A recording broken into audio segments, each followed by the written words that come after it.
Hello everyone, welcome to the second PUC online classes of Gopalswamy PU College. I am Suma, economics lecturer.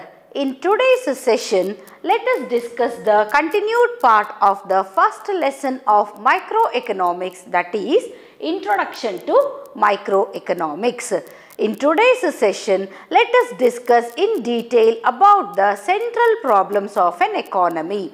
And you all know that in the microeconomics, we deal with the things in individual level. So, microeconomics is nothing but the study of economic behavior of individual agents such as particular price, particular demand, particular supply as well as individual savings, etc. So, the microeconomics is the study of the economic behavior.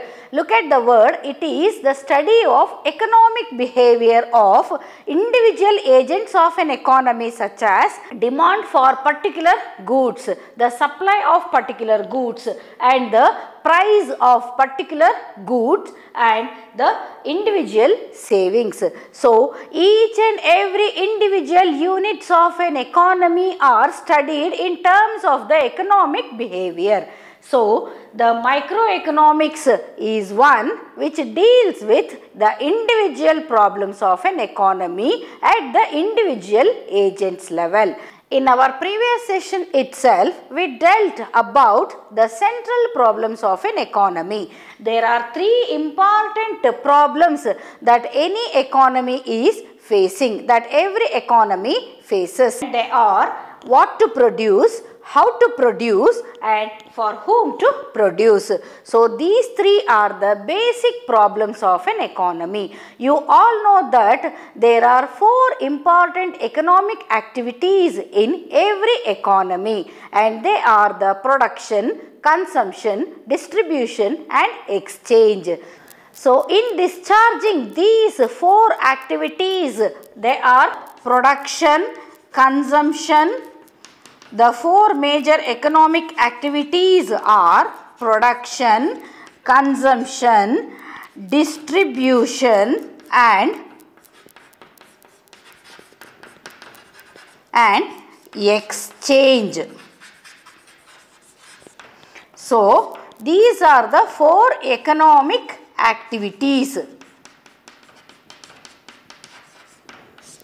While discharging the four economic activities in a society, each and every society faces the problem of multiplicity of wants that can be satisfied with limited resources.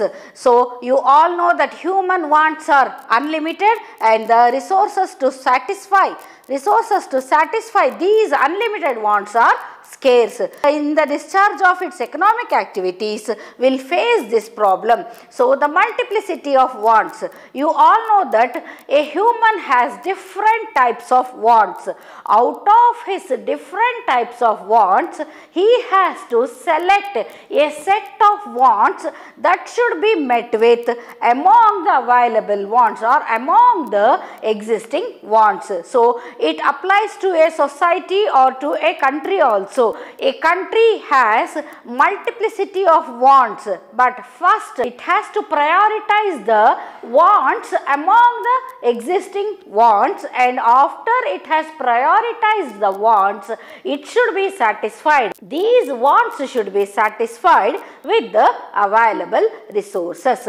To satisfy these wants with the available resources which are already scarce, but these resources have alternative uses. So, to satisfy them, the economy decides of allocating the resources. So, it is very important, that is the allocation of the resource. So, every economy decides to allocate its resources so as to it can comply with the wants, with the satisfaction of existing wants. So, it is very important to allocate the resources to have alternative uses out of the scarce resources, and this is what happening in every economy. First and foremost thing is we have to allocate the resources with the alternative uses so that we can satisfy the first problem of central problems of an economy, that is the what to produce problem. If when once what to produce is decided, then we have to think of how to produce, and then we can look at the people who are going to buy our products. So then we will check out the for whom to produce problem. So now let us come back to the what to produce problem. Here every area or every economy has its own strengths and limitations. So an economy which is dependent highly on the agricultural products can produce agricultural products only. If it is an agrarian economy, then it is highly dependent on the agricultural products. So then it is very easy to decide that what to produce. So then it has to check out the climatic conditions, availability of the water resources and the type of the land, the type of the soil that is available to them. So everything can be checked, and then afterwards based on the feasibility of the crop, they can decide about the what to produce problem. That is, they can check out, they can think about the cultivation of the crops based on the availability of the resources, and also then they can decide about how to produce or how to cultivate, whether they can apply the scientific methods of farming or they can go to the traditional methods of farming, and also after that they can think about the for whom to produce, that is, who are the people who are going to buy the products that are cultivated on these lands, who are going to buy the crops which are cultivated on these lands. So, as if there is no availability of chance for the agricultural production, then that particular economy can think of the industrial product. So, industrial products are of greater demand around the world, and therefore, the industrial products whichever they are produced will be sold out, and for whom to produce is not a bigger problem for industrial products, because they are already not perishable products like the agricultural products. So, they have the shelf life and they can be sold anywhere. Then let us come to the products like academic excellence. So, in an area where we have the excellent teaching faculties, then we can think of establishing universities, and we can assist the students to study, for students to go for higher studies.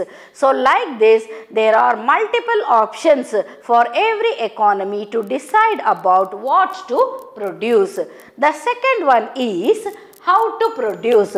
How to produce is the very important problem. In the case of how to produce, we can decide about the production of goods through application of more number of laborers, or it can be done through more number of machineries. So, in the case of labor intensive production, we have the opportunity of providing employment to many a number of people. So, it helps in the generation of employment and creation of employment opportunities, wherein if the product that we are producing has lots of assistance that should be done through machineries, then we can go for capital intensive production. Here the machineries will replace the laborers and the capital is intensive here, because if that person or if that producer has more amount of money, then he can invest on the capital goods like machineries and equipments, and with the assistance of these machineries and equipments, he can produce the goods. So, here we can produce the goods with the help of more amount of labor, more number of labor, and in the case of capital intensive production, we can produce lots of goods in bulk with the help of machineries. So, both are there, and any economy based on its available resources can decide about these two, that is whether it can go for the labor intensive production or it can opt for the capital intensive production. The third one is for whom to produce. Here comes the problem of selecting the category of the people for whom we are producing. So, the what to produce problem is solved after selecting the available resources that can be applied on the production of the necessary goods and services. After that, we decided about how to produce, that is we can go for the labor intensive production or capital intensive production. In the case of for whom to produce, it is a very important problem that should be dealt by the economy by selecting the category of the people for whom the goods are to be produced. Here there may be a group of rich people or there may be a group of poor people, and the products that are produced may help the poor people or a larger section of the society or to a moderate section of the society. So, for whom to produce is again a major problem, because in a society or in an economy there exists all types of people with meager income to moderate income and to higher income, as well as with all sectors of the people belonging to different social stratas. So, these people are to be addressed with according to their need of goods. So, therefore, a producer has to think of producing the goods.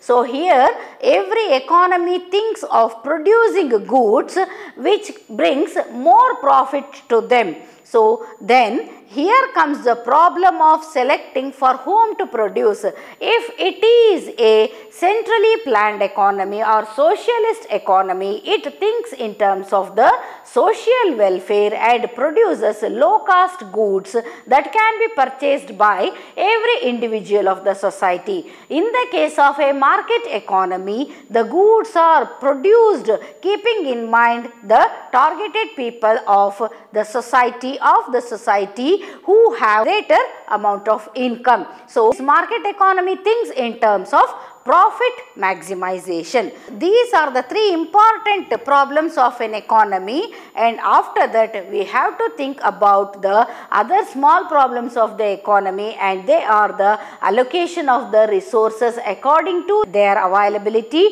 and also the employment generation and also providing fullest employment to the people who are in search of job or who are in need of, and some of the problems are there which vary from economy to economy. So, after knowing this, let us discuss about the types of economic systems that are existing in and around the world. Let us see about the types of economies. There are importantly three types of economies, and they are the centrally planned economy, the market economy and the mixed economy. So, the centrally planned economy is also known as the government economy and socialist economy. The other name for market economy is capitalist economy, and mixed economy is one such economy which has both socialist and capitalist features.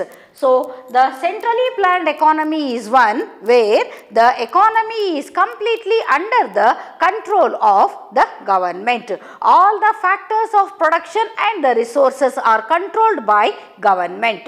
So, it is also called as socialist economy because it has the social welfare motive. Here, the economy deals with the social welfare and profit maximization is not the ultimate goal. Here, the economy thinks in terms of generating employment and providing employment opportunity to each and everyone based on their skills and qualifications.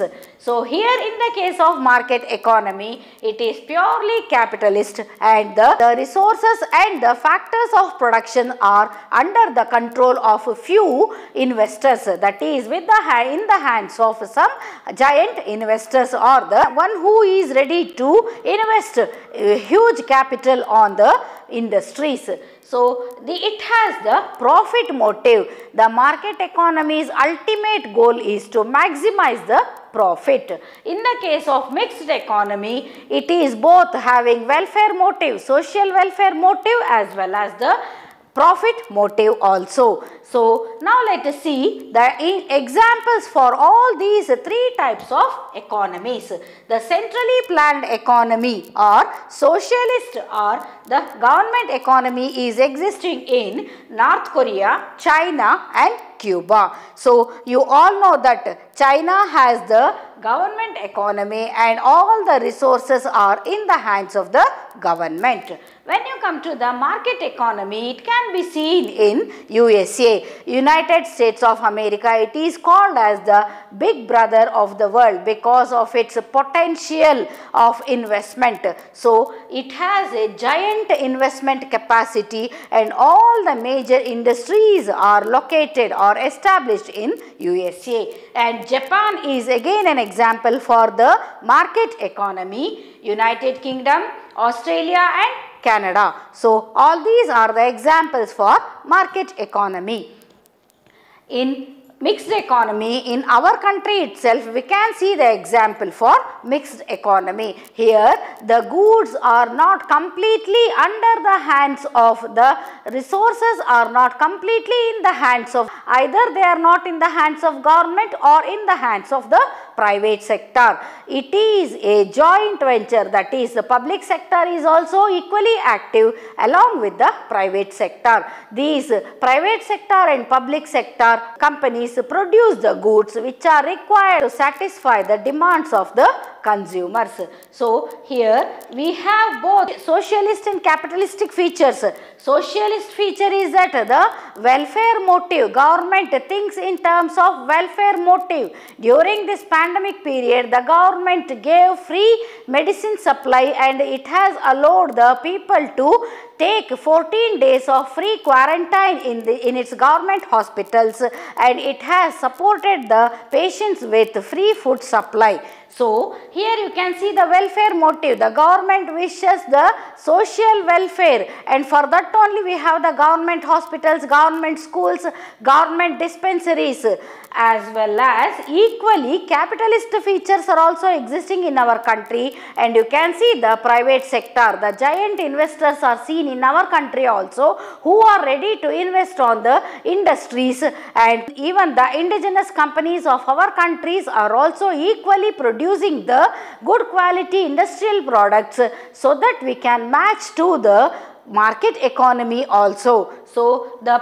important feature of capitalistic economy is that profit motive. So, the social welfare is considered by the government and the profit is considered, profit maximization is focused by the private sectors. So, the existence of both the socialist and capitalistic features are in the country of India. So, in reality, all the economies are mixed economy only, because without the assistance of the private sector, it is very difficult even for the centrally planned economy or the government economy, but a major portion of the production activities are under the hands of the or in the hands of the government, and private sector is also active, but their role is a little less.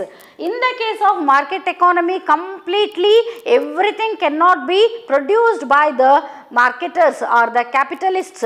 Here the government's assistance is also required, and the government's role is very less to play in the case of the production of goods and services, but there exists some sort of mixed economy features also. In the case of mixed economy, it cannot be said that it is equal 50-50, but the ratio is moderate and there is an equal contribution of the private sector also in providing in the generation of employment opportunities and in providing the employment.